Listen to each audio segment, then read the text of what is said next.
Hello everybody, welcome to another episode of Lazio Lounge, hoping that Virgin Media doesn't cut my internet connection again for the third time in a row. I'm Vittorio Campanile, with me Alistair McKenzie. Alistair, we have so many things to talk about, so sit down, relax, maybe have a nice drink, because it's gonna be a very long podcast, right Alistair? Looks like it, yeah, and not an entirely pleasant one as well, I don't think, with everything that's been happening over the last 24 hours. It's unfortunately something that should have been a very happy show, given what happened on the pitch last night, but actually has raised a lot of very ugly questions as well, given what happened off the pitch. I thought it was because I was there. Okay, no, better. Yeah, let's start from that, because I think we have to address it and be very clear. Now, it's funny because I had some discussion in the last days with some Lazio fan on social media complaining about what I was saying. And on the other side, I was discussing against journalists of other football teams, asking for Lazio to be disqualified from everything. So, let's start from the most stupid thing about yesterday, I would say, Mr. McKenzie, and it's the banner of Lazio fan to Benito Mussolini the day before the liberation of Italy. Maybe people forget, but today is a big holiday in Italy. It's we are celebrating the Americans liberating Italy from the Nazis. So big celebration today in Italy, and obviously 19 idiots decided to ruin everything with that banner and that chant for Benito Mussolini. Really have nothing to do with football, but in 20, I mean, at this stage, still thinking about Mussolini, it's nuts. And I've been fighting because people said, but they're not all Lazio fan. There were 3 Inter fans, by the way, but who cares, They're idiot. They signed the banner with the Irriducibili logo, so they're linked to Lazio. And it's obvious to say that not all Lazio fans, well, the big majority of Lazio fans are not fascists, but again, this is terrible publicity for Lazio, for all Lazio fans most of all, and it's simply shocking that this still happens at this point. I mean, of course, and probably the worst thing about it is that, it's not even that much of a surprise anymore in the current climate of Italian football when things like this happen. I mean, this is the events last night around the game with the supporters were, to be honest, absolutely sickening. And from a Lazio fan's perspective, I'm sure I'm not alone in not only condemning everything we saw from the Lazio fans last night, who were engaged in either holding up that banner or racially abusing players during the match, but also just in feeling really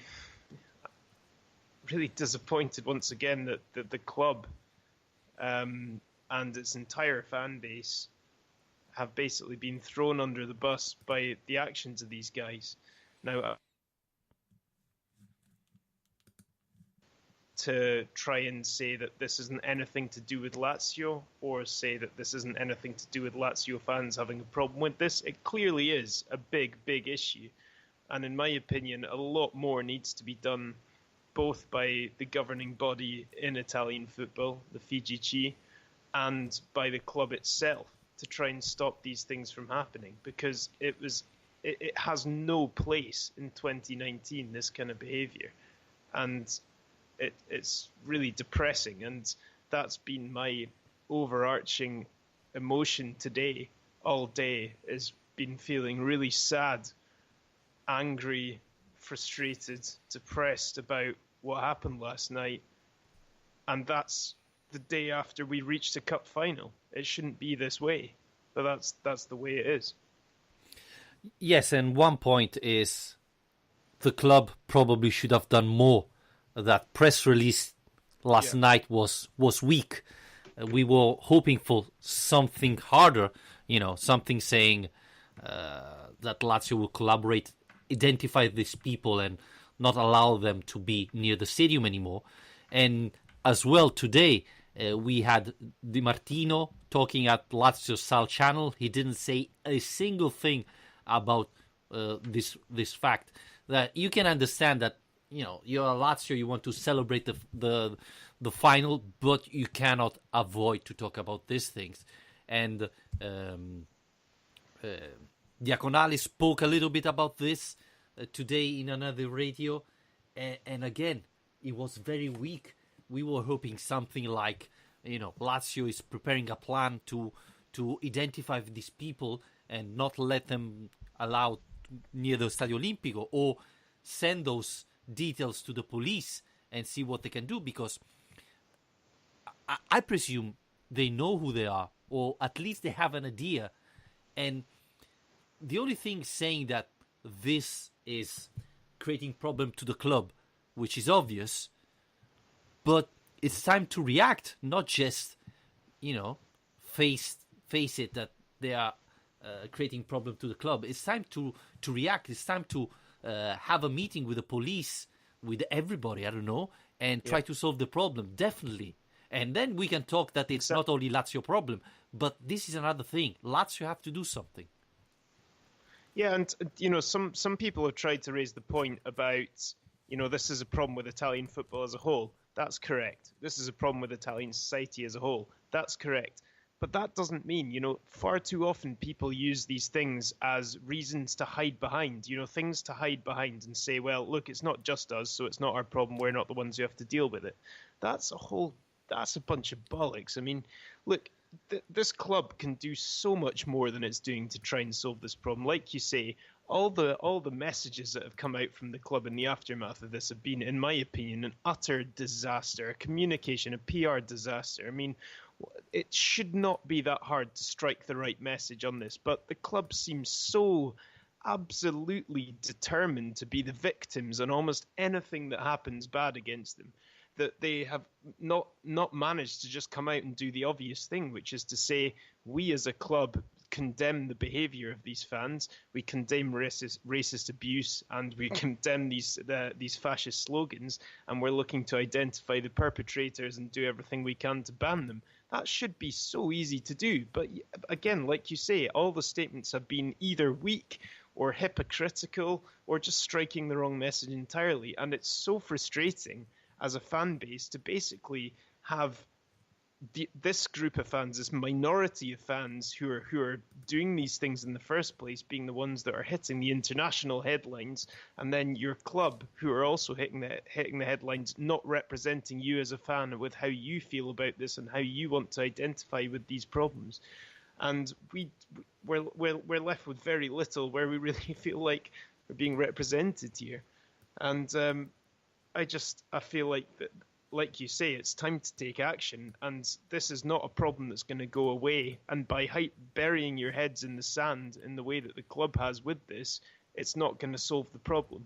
This is not going to just disappear. They need to take action if they actually want to get rid of this problem. No, I totally agree. And we have to add that those idiots that were holding the banner yesterday, it looks like they have been arrested immediately, identified and arrested.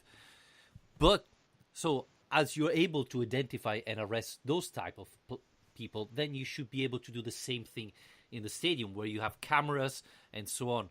So really, I'm hoping that Lazio maybe do the first step, and then all the other clubs maybe copy Lazio and identify and ban from the stadium all these idiots around Italy.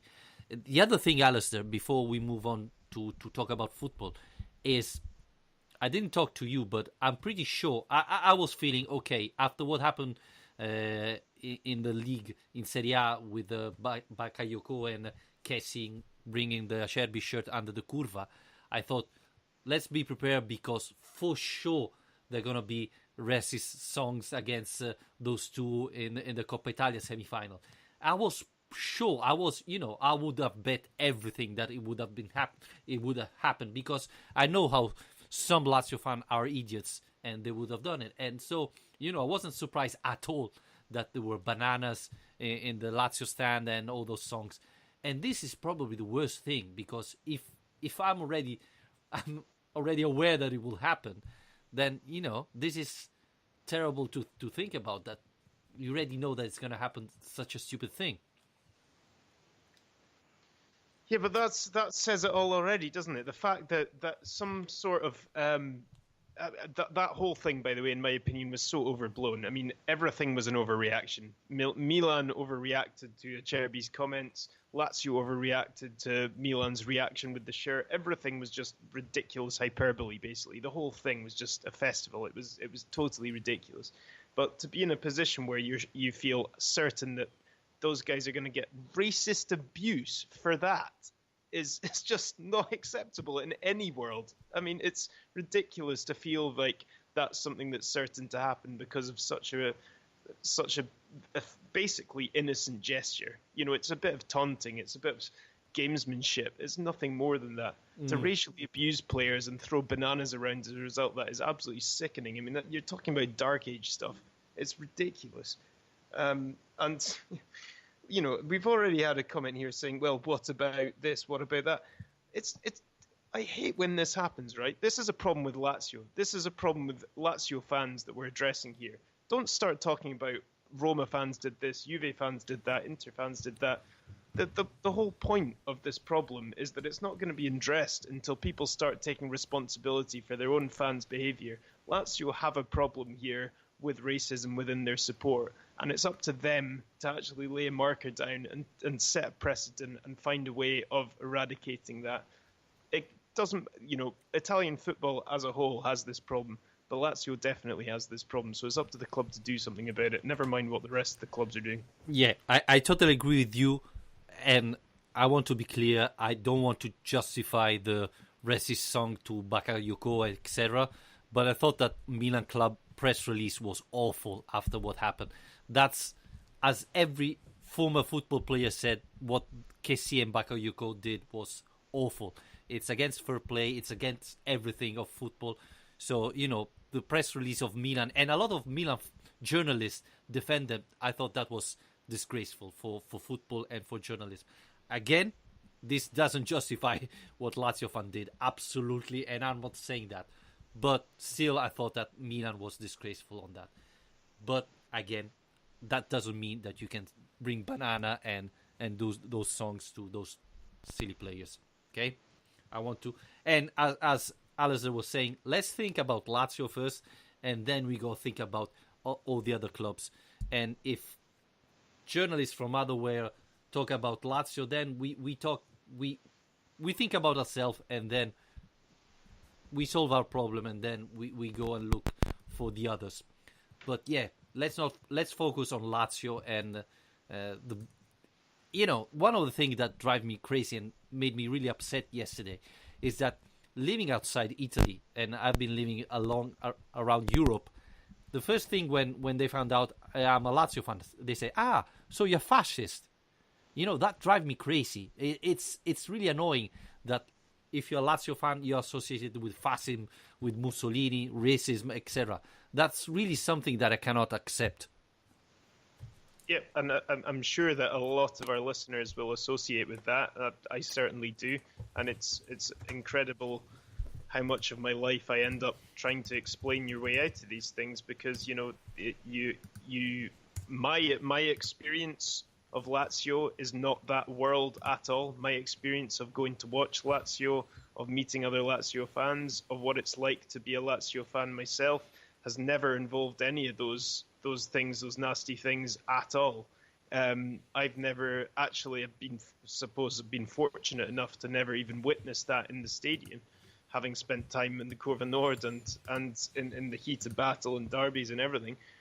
But yet, that is the club's reputation, and the club gets that reputation for a reason. And, that's essentially what I'm trying to say, is that there's a hell of a lot of good stuff going on at this club, and the Lazio fans are an amazing group of fans. And we all know that. That's the reason we're here. That's the reason that whoever's listening to this is listening to this, probably. But it's not enough to say. It's not enough to say this isn't just our problem. This is Italy's problem. It's not enough to say, this'll go away. It'll blow over in a day or two. This is something that needs to be tackled, because at the moment Lazio are being seen as effectively a club that is allowing, it's harbouring fascist groups within the Curva, and they're not doing anything about it. So that is it's just not good enough, and it's not representative of the fan base and the club that I know and that I love. Yeah, absolutely, and I think the big problem is related with the irreducibility, because they are most of the time doing this thing. So, well, we can talk about the irreducibility in another podcast. Otherwise, we will be talking about this all night long and never finish. But I think it's time that Lazio do something with the irreducibility to stop this, because I remember the what they did during Napoli Lazio Napoli, the banner that women are not welcome in Curva Nord, they made so many mistakes in the recent years that they're not helping the team at all. No, and that was a ridiculous thing, and that was right at the start of the season. That was the first game of the season that something like that happens, and that made international news. There were talk shows in the UK on BBC and things where people are talking about this, and it's just essentially the message that they were trying to get across. I mean, this was a totally different matter, but I mean, they were essentially saying that they were sick of fans coming and taking their girlfriends along and not treating it with the Curva with the respect it deserves and these kind of things. But then the way they actually handled that was just the most clumsy and, well, extremely sexist way possible. And you're not going to get away with that. And if you're printing out flyers and handing them out publicly, there's only one way that's going to go as well.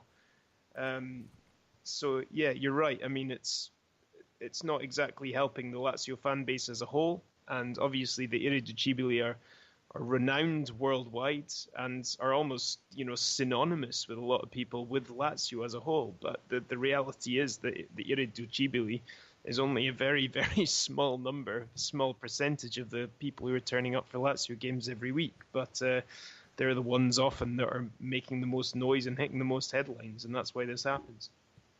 Yep. Jack is on a Spreaker saying, I've gotten that "are you a fascist" thing in New York many times. Well, Jack, I'm with you. It happened to me in Paris. It happened to me in Leeds. Wherever I live, it happened, unfortunately. So, I feel you. And probably all of our Lazio fans who found this thing around Europe. It's terrible. It's terrible, again, because not all Lazio... Well, no. A small part of Lazio fans are fascists. All the others are great fans. So, but yeah, closing this, I honestly, and I said it already in my videos, I think Lotito and Lazio should do something against the Irreducibili, stop them, because maybe they're thinking they're doing the right thing, but they are only creating problem to Lazio. So if they are real Lazio fan, they should stop and not come to the matches anymore and stop doing these stupid things. Yeah. Should we get on to the game? Yeah, let's start. Alistair, the thing is, I was thinking this morning is Lazio won 1-0 and scored just one goal in both legs. And I think it was the most dominant performance of Lazio in a match. I thought in the first leg at Rome, Milan didn't have a shot on target, and yesterday they had just one in the first half that Strakosha saved, and in the second half, even when they were down 1 goal, the only shot they had was the Cutrone goal that was offside. After that, they didn't. Strakosha didn't do nothing. That's unbelievable.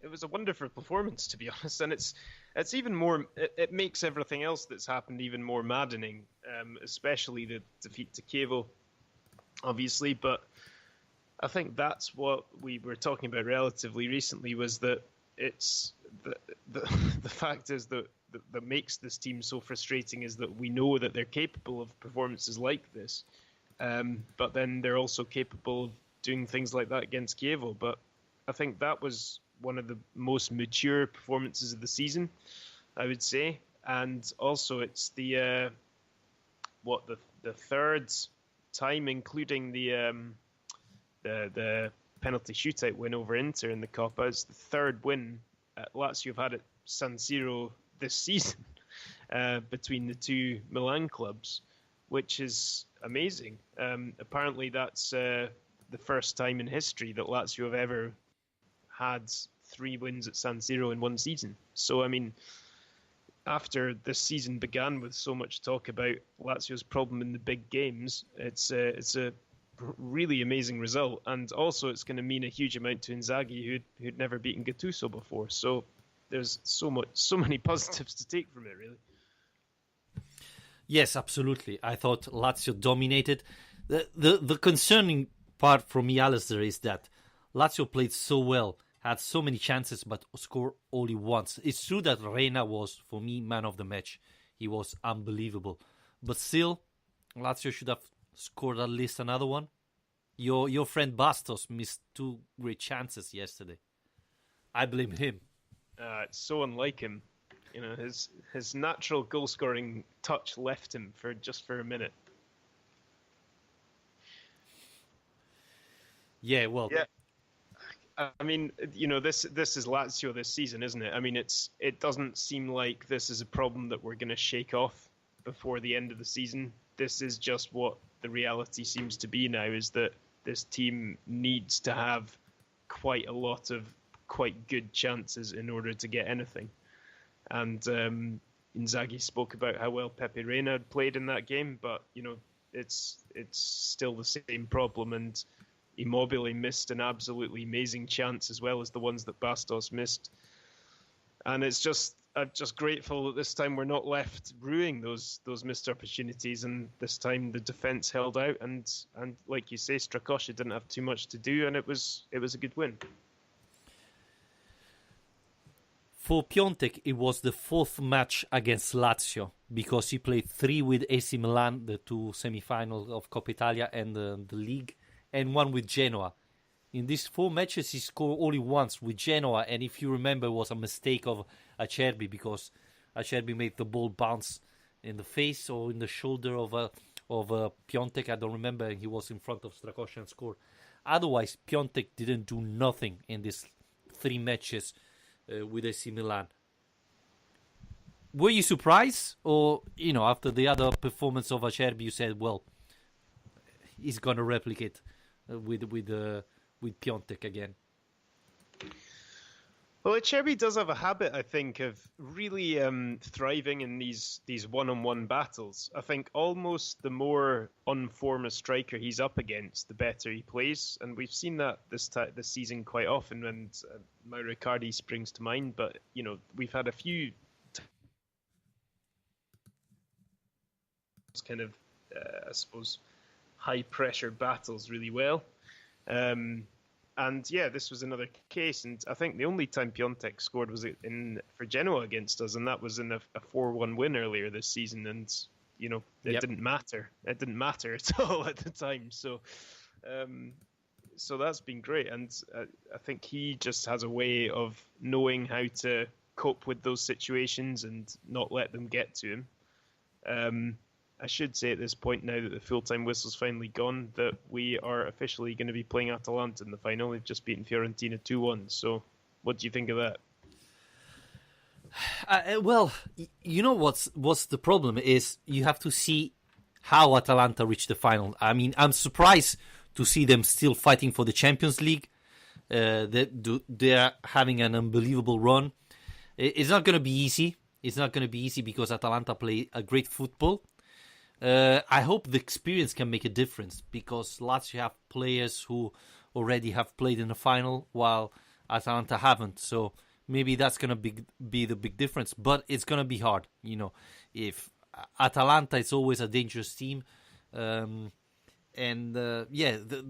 biggest problem they will face is probably, you know, the fact that it's going to be the first final for them, and maybe they could be a little bit scared, not used to play a final. Yeah, it's good to be in. I mean, it makes you realise how well we've done. You realise that this team, but also actually a lot of these players already have experience playing in these games, in the high pressure games. We've still got a few minutes.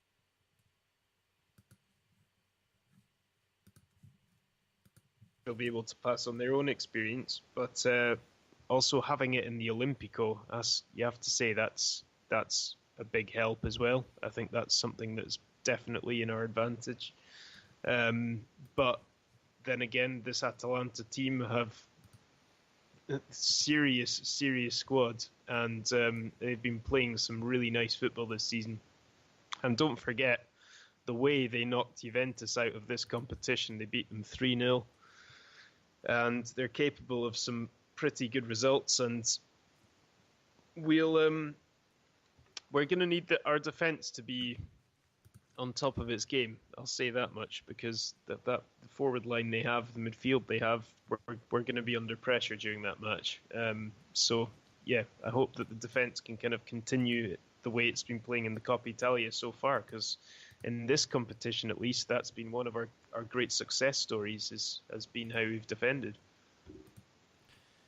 Did you like the formation Inzaghi picked yesterday, especially the defense? You know, with the Ramos, Acerbi, and Bastos playing together.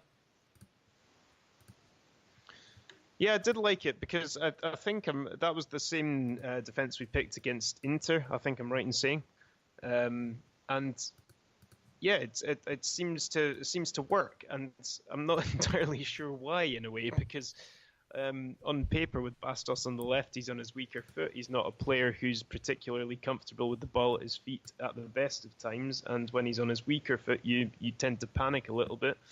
But I think having, on the one hand, that balance of one of those defenders in Luis Felipe, who is more comfortable with the ball, and then on the other side, a player in Bastos who's very, very good in the one-on-ones, very strong physical player. You know, that's proven to be a really good balance for us so far. And, you know, on this evidence, I wouldn't really change it. I mean, Inzaghi's been changing that defence so much during the course of this season. But I think if it's working and they're getting good results in big games, as it has been, then let's just give it a run until the end of the season. You know, why not? We don't need to reintegrate Radu immediately. We don't need to throw Patrick back into this defense. I don't know.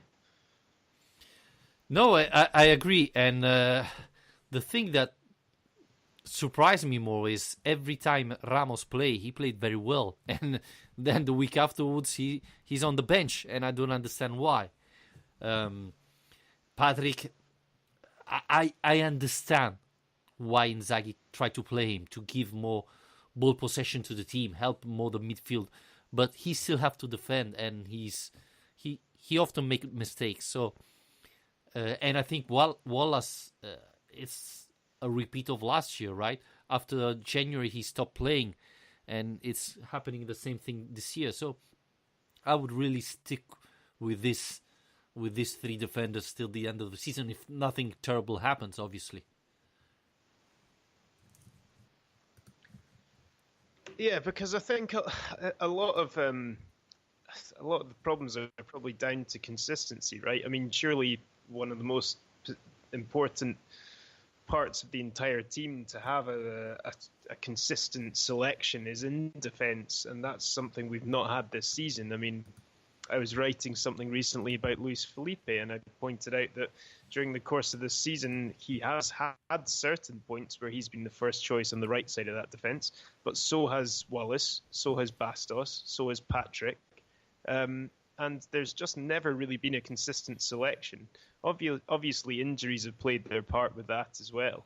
But I think that just giving it a bit of structure, a bit of stability, and I'd include the wing-backs in that. I think Romulo's played well enough recently to keep playing him at right wing-back, and that's the other position that tends to change all the time. Is it Romulo, is it Marisic?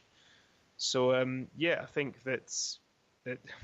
that just giving the club a bit of stability and selection between now and the end of the season would be a good idea, because the other thing is that we're not getting so many midweek games now. It is more or less a clean run through to the end of the season now. So we should have a good, decent preparation for each game. And although the league is looking like a bit of a long shot, there is still a lot to play for there. And I think that would be a good way to approach it. One other thing you didn't say is that we saw even Ramos moving centrally with Acerbi sliding on the left. And that was one of my concern yesterday, knowing that Ramos was playing. The first question was, will Ramos play centrally and Acerbi slide on the side? Or instead, yesterday, and I think that was something that worked pretty well, Acerbi stayed in the central position while Ramos was playing on the side. And I think that's probably the best solution for Lazio, because Acerbi played all the year in that position, and Ramos is a defender that can play probably all three positions. Maybe it's the only one that we have. And I really think that he's really, really a promising defender. I think he can become one of the greatest defender Lazio ever had. He's fast, he's tall, he's skilled, he's got everything to shine. Obviously, he's still very young, he still make some mistakes, but I mean, he can really improve and become one of the best defenders for Lazio. So I hope he plays so he can improve. Yeah, I was going to say, don't mention the word Alessandro Nesta. There's been a few people out there who've made the comparison because of his style. His game, I suppose, is a lot more about timing, judgment, anticipation than it is about being a physical player. He's not that big, he's not that strong necessarily, but he just has a certain element in the way he defends. And I think he's got a lot of promise. It's just been a bit of a shame for him that he's had some injury problems this season, because I think this was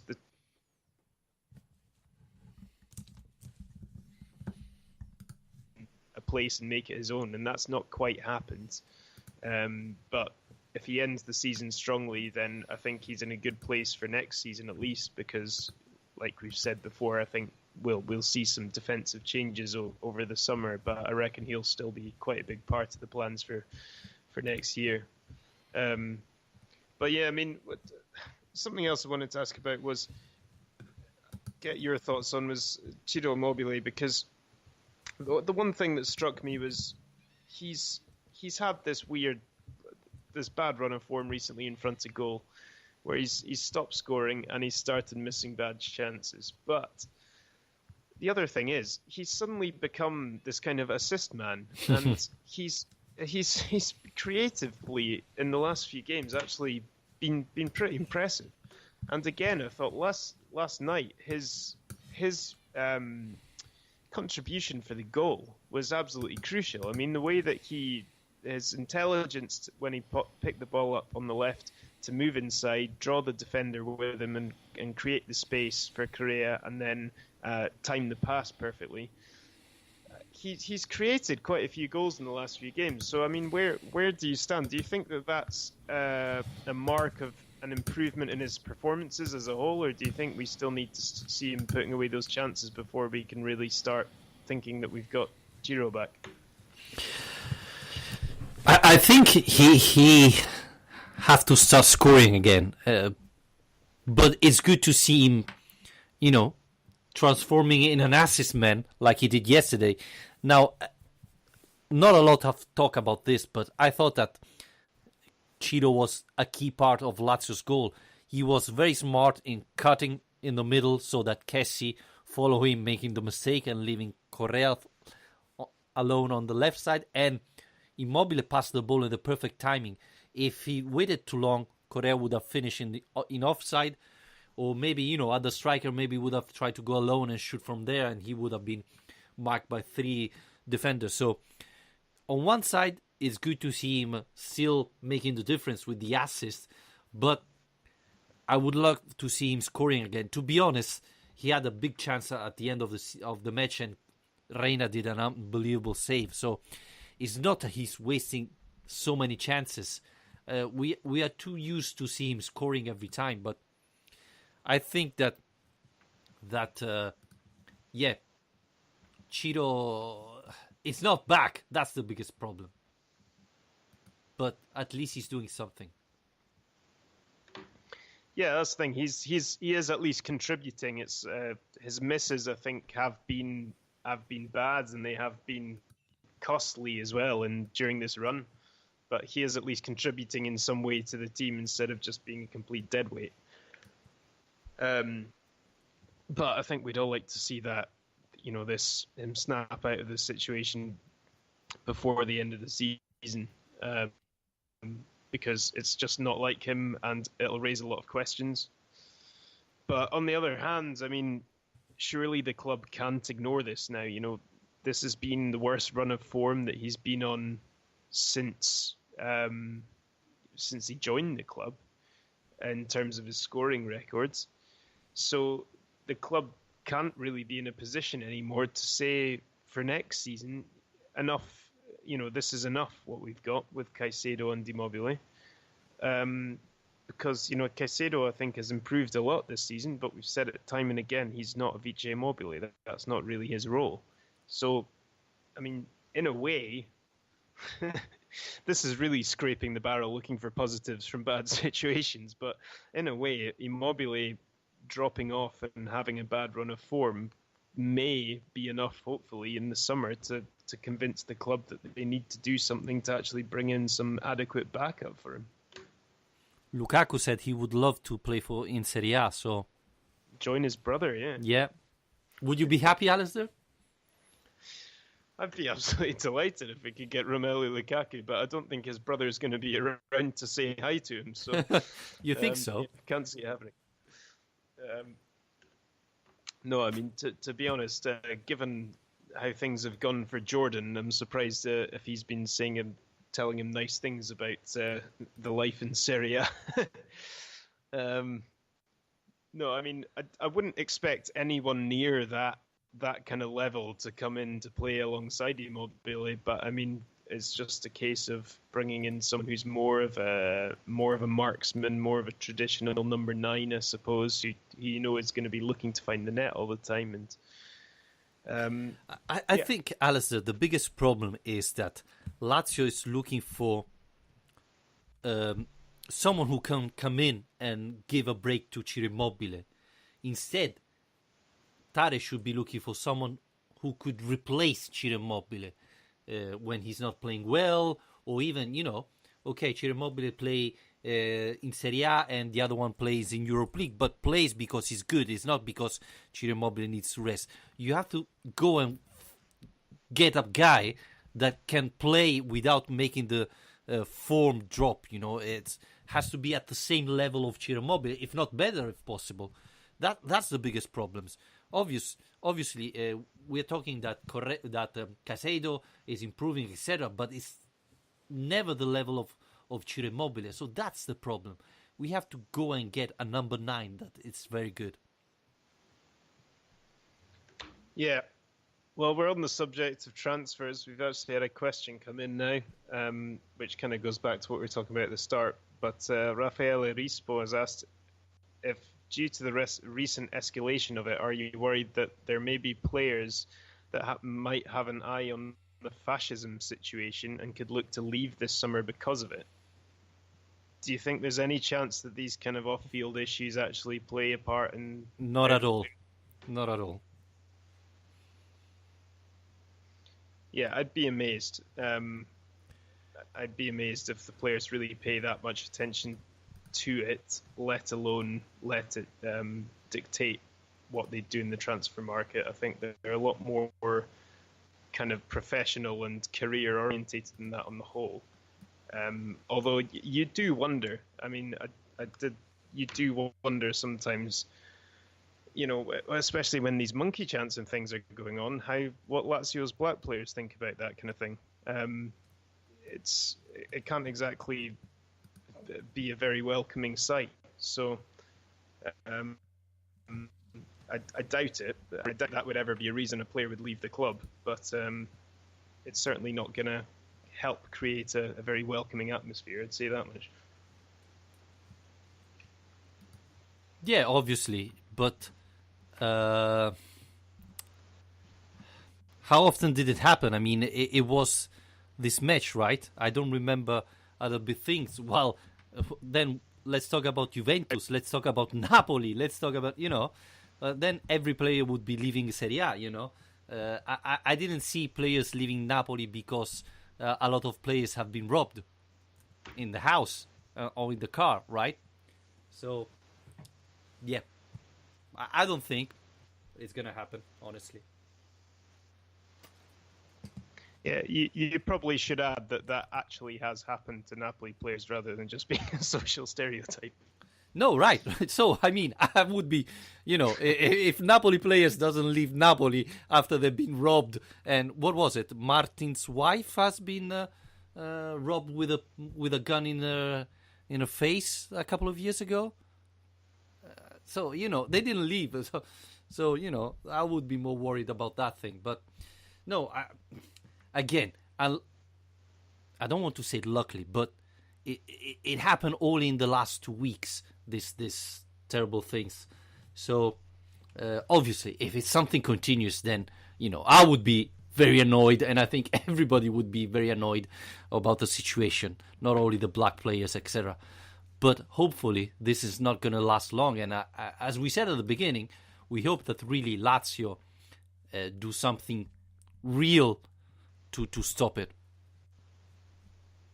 Yeah, absolutely. Going back about transfer market, do you think this is the last match of Milinkovic-Savic? Well, he went for his medical tests at Padea today and was interviewed when he came back out and seemed to think that he had a chance of being back in time for the final. So we'll see about that. But yeah, as for his final season, I suppose that's another question. I think that if a serious offer comes in for him this summer, the club are going to think about it and probably not put up as much of a fight as he did last summer. But knowing Lotito, I still think that he's going to be asking for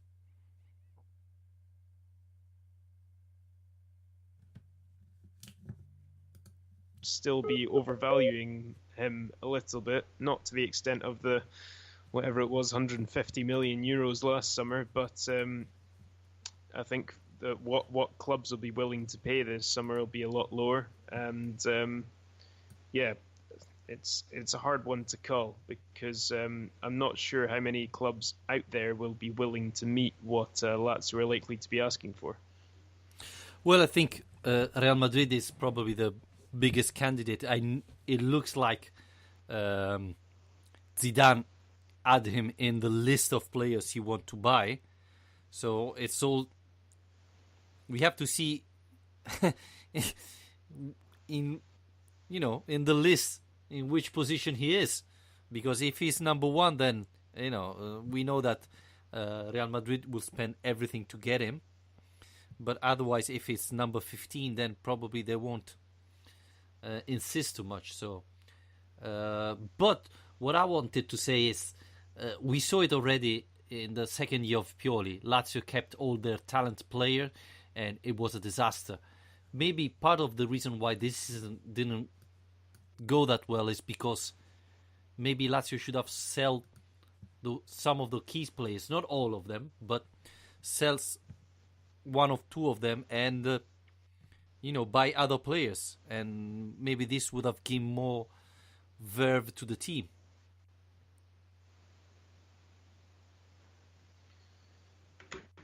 Well, yeah, I mean, if it's reinvested, if the that's the key thing. I mean, I suppose, like I've said a lot around this time, and I don't want to repeat myself too much, but I think so much of this depends. It's quite tempting at this time of the year to talk a lot about the transfer market already, but it's so much of it depends on where Lazio finish still, and I think that a cup win would definitely help raise morale and set everyone into next season on a high, and it might help maybe even keep some players at the club if they're not sure about their future. But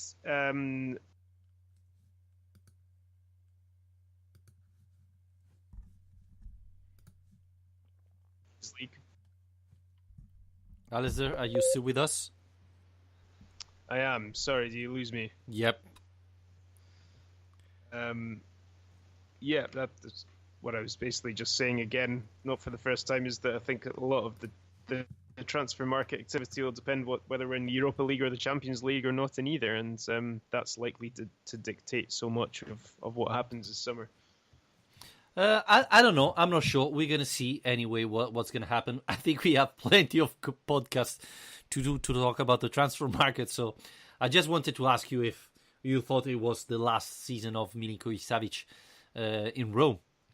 So, but we talked about Simone Inzaghi a lot in the past month, complaining about some of the decision and so on.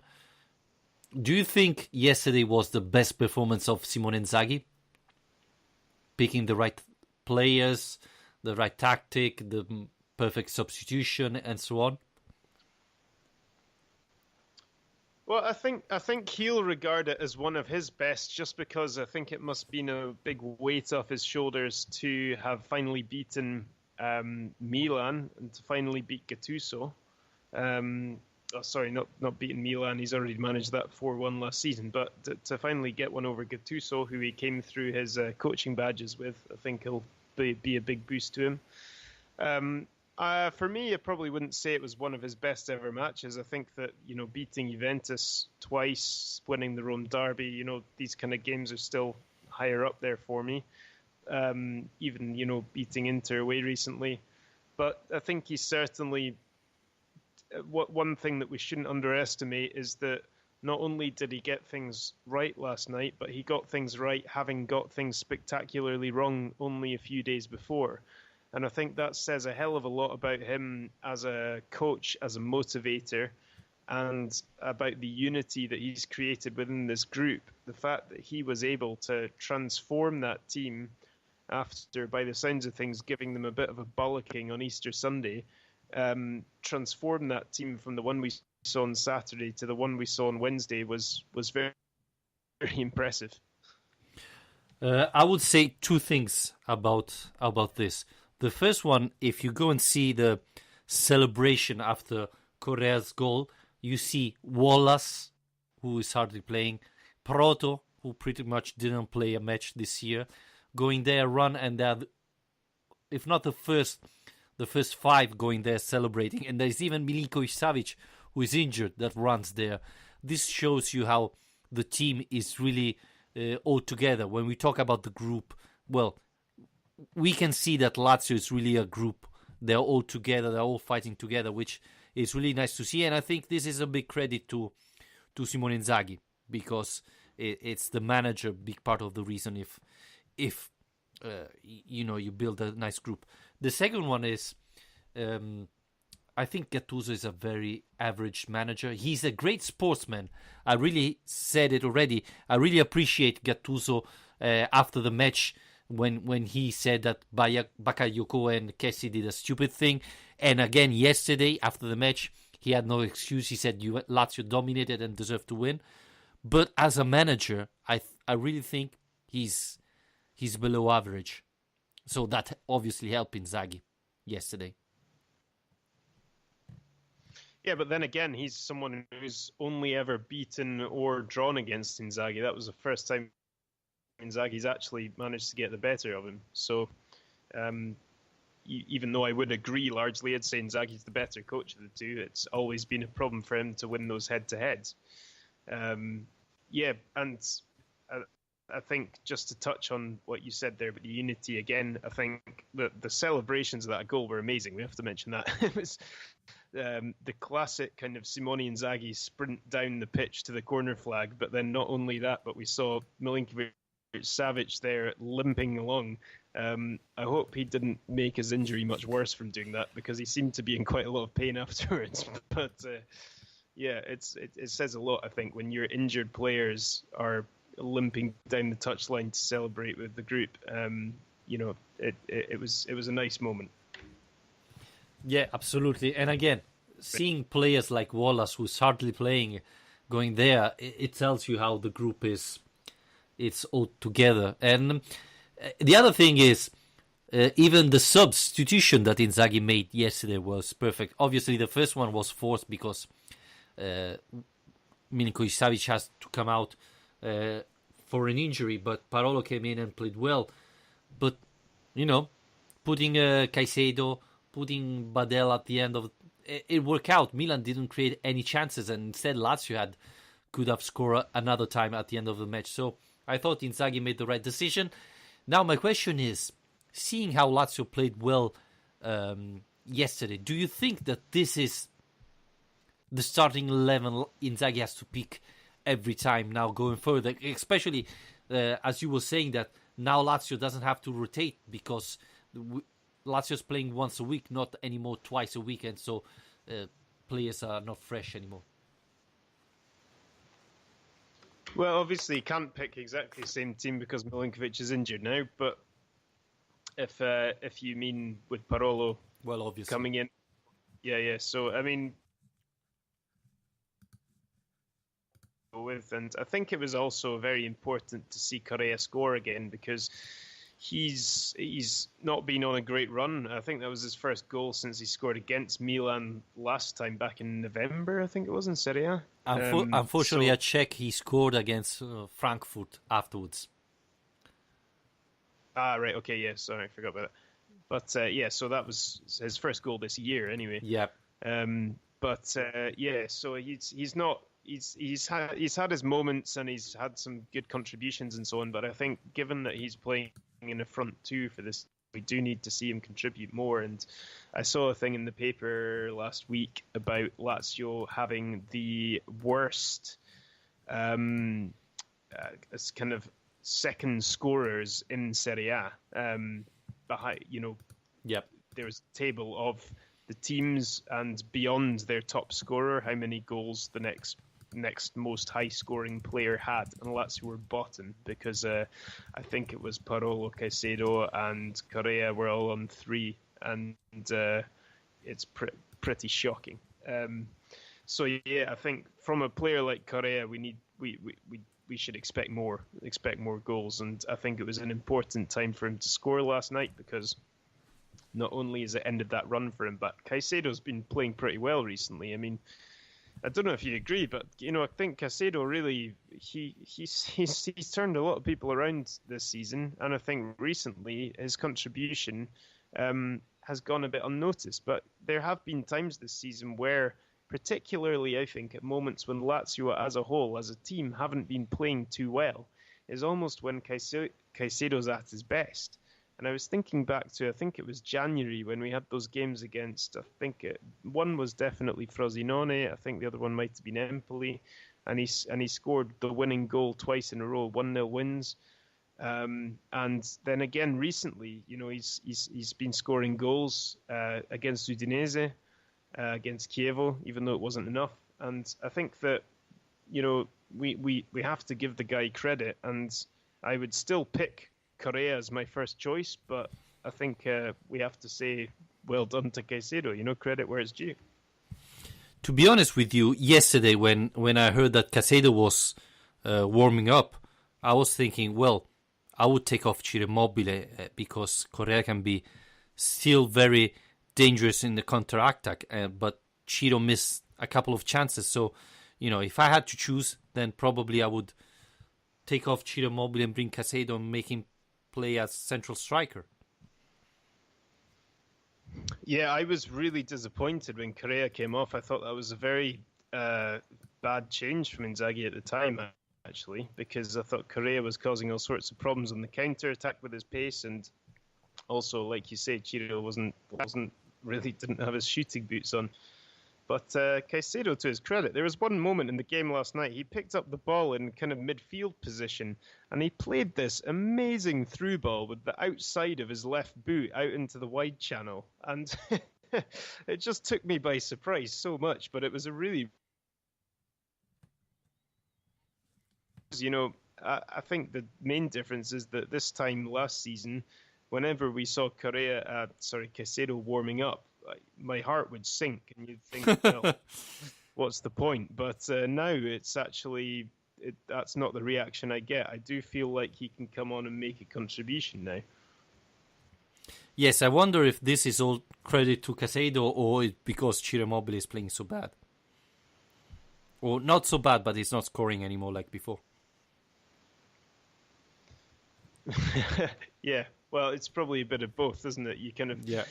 Well, with Ciro not scoring, we're desperately looking around for signs of hope, and we've landed on Caicedo. So. Even because we don't have any other options. Bastos was the option all along. He missed so many chances yesterday. One thing that is not very good, I would say, is that Lazio is the number one team for offside this season. We are this year. I think it's only Serie A. Lazio have been caught 91 times on offside. And I think big credit is to Ciro Immobile. I don't remember how many offside he has been signed. I know Patrick Bowman has this stats about Ciro Immobile offside. And yesterday, Alistair, in the first 30 minutes of the match, I thought, Lazio had already 3 offside. I said, okay, we're starting really well. If it goes on like this, we're never going to score. And luckily, they start taking it, concentrate and focus on the offside, and Milan wasn't able to caught any Lazio players. But Lazio, it's at 91. Then there's Parma 85, Bologna 76. The first big team is Napoli with 70. So Lazio has 21 offside more than Napoli. 30 more than Juventus. Yeah, this is huge. I don't know how many offside do you get a match? 5. So it's like Lazio have been 4 matches more in offside than Napoli. That's unbelievable, I would say. Yeah, what do you say? 91. Yep. I think 85, 86 of them will be Immobile. 89.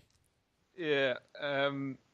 Yeah, that's an interesting statistic. I suppose it does go to show that Lazio do like to play, like to break on the counter quite quickly. They like to play on the shoulder of the last man. But yeah, I mean, it's not good enough, really, is it? I mean, being offside is it's a misjudgment. It's bad. It's bad forward play, really. That's how it happens. Occasionally, you'll have a very good defensive trap, and they'll catch you out. But most of the time, you've just judged it badly. So it's not exactly ideal. I just saw actually a stat just to back up what I was saying earlier about Immobile's becoming an assist man, and apparently last night was actually his 11th assist of the season, which is the best he's had since he's been at Lazio. So yeah, there you go. He may be offside all the time, but he is setting up a lot of goals. Yeah, he's improving there. And the other thing about the offside is that this year we don't see a lot of teams in Serie A playing with a high defense to try to put on offside the other players. It's not like Zeman type of tactic. So it's really lack of concentration most of the time. So, but anyway. Alistair, I think we can wrap it up here if you don't have any more to talk about, because it's 1 hour of podcast. Maybe people are already asleep or thinking about tomorrow morning. I'd be amazed if they're still there. Yeah, we started with the racism. Probably people have turned off immediately after a couple of minutes. Anyway, Alistair, let's remind where people can read your lovely column about Lazio every Friday, right? Yeah, every Friday I write something about Lazio on Euro Fantasy Game website, but I'll be tweeting it out. Is usually the best way of doing it, and I usually retweet it on Lazio Lounge to be incredibly self-centered about it as well from time to time. So. Yeah, sometimes I tweet your tweet as well, so don't worry. I'm helping you. Thank you again, Alistair, for joining me. And remember, everybody, you can follow us on Twitter at Lazio_Lounge, on Facebook, facebook.com/Lazio Lounge. Obviously, if you want to support us, there's our Patreon page, patreon.com/Lazio Lounge. And thanks everybody for listening. And remember, if you want to have more, then there's Alistair every Friday. And I just started my YouTube channel in English about Lazio, so if you want, you can join me there. For tonight, thank you, everybody. Thanks, Alistair, for joining me. And we're going to talk about after Sampdoria-Lazio. We didn't talk about it, but it's a very, very important match for Lazio. Yeah, hopefully we'll have a lot happier start to the show next time. Yeah, I hope so, really.